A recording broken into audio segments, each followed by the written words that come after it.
يا أيها الذين آمنوا اتقوا الله حق تقاته ولا تموتن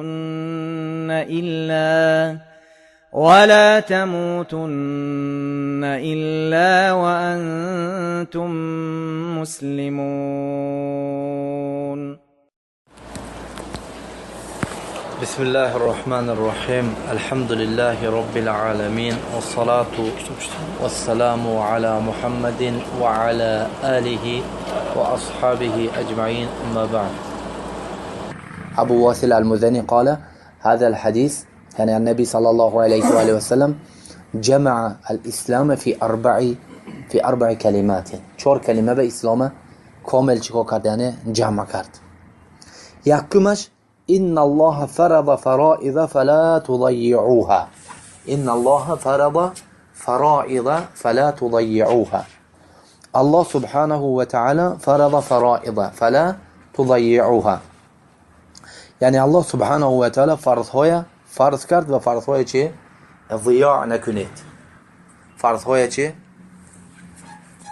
ضیاع نکنید. ضیاع یعنی معناش از دست ندید، نه؟ یعنی چی نکنید؟ یعنی ترک نکنید.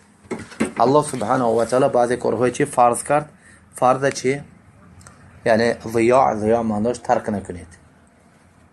یعنی فرض این مثل چی است؟ یعنی فرض یعنی این مثل وجوب، یعنی واجب و فرض نزد اکثر اهل علم به هر دوشین یک چیز.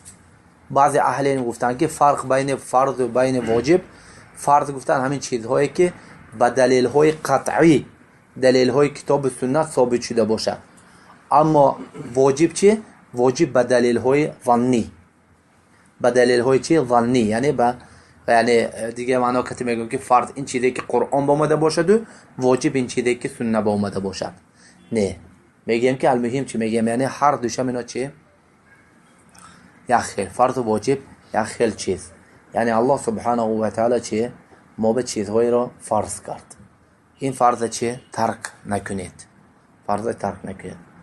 امر والامر یقتضی الوجوب. یعنی الله سبحانه و تعالی یک امر میکند. فهمتید؟ امر میکند. امر مثلا میگوید که سبحانه و تعالی اقیموا الصلاة. اقیموا فعل امر میشد. ماضی مضارع امر. فعل امر. همین امر بعضی وقت میشد که مطلقا یعنی وجوب به دلالت نمیکند. بعضی وقت میشد که چی به وجوب به دلالت میکند. بعضی وقت چی به مستحب به دلالت میکند. بعضی وقت مباح به دلالت میکند. بعضی وقت تحدی به دلالت میکند. بعضی وقت تعجیز به دلالت میکند. فهمتید؟ یعنی مثلا قول الله سبحانه و تعالی میگوید که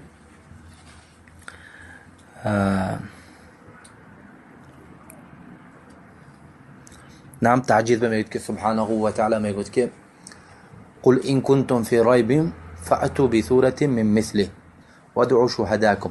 فأتوا بسورة من مثله یعنی یک سوره مثل سوره قرآن بیارید. امر شده است. لیکن این چی واجب میگه؟ یعنی باید که همه سوره سازیم. نه، این تعجیز یعنی شما عاجز میشید، نمیتونید. یعنی فهمید؟ تحدی یعنی الله تعالی میترساند. مثل قول الله تعالی فمن شاء فلیؤمن و من شاء فلیکفر. یعنی فلیکفر ایجاد امر، یعنی امر واجب بوده که کافر شدن امر. تحدی یعنی کافر که شدی الله تعالی چه عذاب میده. فهمید؟ یعنی الله تعالی امرش انده چی میگوید؟ فاصطادوا. اگر که بعد از احرام که حلال که شدید، از احرام حج تمام که شد، چیکار کنید؟ یعنی صید کنید. یعنی احرام که تمام شد، روزی رفتید و چیکار کردید؟ یعنی دایم روز سنگ پرتافتید، خلاص ملتقه گرفته برآمده صید کردن. واجب مباح این چیز. یعنی فهمید؟ امر مباح. فهمید؟ یعنی بعضی چیزهایی که رسول امر کرده که معنای مستحب، این چیزها بچه میفهمیم با دلیل ها، با قرینه. اگر یگون قرینه نداشته باشیم، یگون دلیل نداشته باشیم، وانده چی میشد؟ یعنی امر چی میشد؟ یعنی وجوب بمیموند. یعنی امر یعنی چی میشد؟ واجب میشد. فهمید؟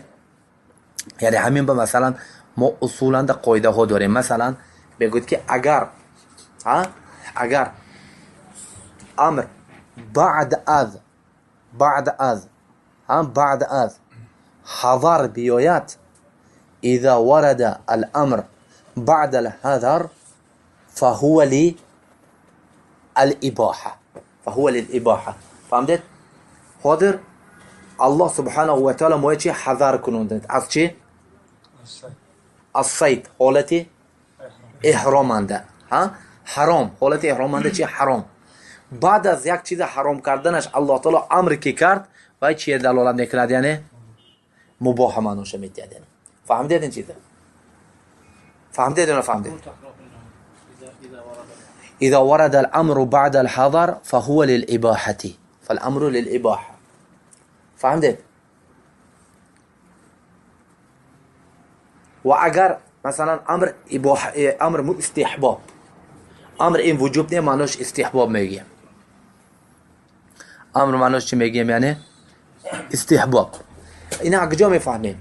یعنی امر اومد، مثلا رسول صلی الله علیه و سلم گفت که اذا شرب احدکم فلیشرب جالسا. امر یعنی واجب میگیم شیشه خوردن یا مستحب؟ مستحب میگیم. دلیل چی؟ یعنی اصل باید که واجب گویم. مستحب گفتیم برای چی؟ برای که دیگه دلیل داریم که رسول صلی الله علیه و سلم خودش راست استاده آب زمزمه خورد، نوشید. فهمدید؟ یعنی این برآمد که یعنی شیشه خوردن مستحب بوده. یعنی این امر معناش چیه؟ معناش مستحب. فهمدید این چیزه؟ انا اکنون همین خیلی دلیل ها نداشته باشیم، امر چی میشه؟ یعنی وجوب معناش میده. فهمدید این چیزه؟ امر معنای چی میتید؟ یعنی هم بگیم که والامر یقتضی الوجوب، والامر یقتضی الوجوب فی الاصل الا ان صرفه صارف عن حقیقته، الا ان صرفه صارف عن حقیقته. صارف نباشد اگر امر چی دلالت میکند؟ وجوب دلالت میکند. انا اینجا ما چه فرض‌های میگیریم؟ یعنی فهمیدید؟ یعنی الله سبحانه و تعالی امر کرد اقیموا الصلاة، گفت اقیموا الصلاة، گفت افترض الله علیهم 5 صلوات، یعنی فرض، یعنی هیچ خیلی چی صارف نیست. این چی میبرد؟ یعنی واجب معناش میتید. فهمیدید معنای واجبه؟ نه، هم به یعنی الله سبحانه و تعالی فرض های چی کرد و فرض چی ترک نکنید.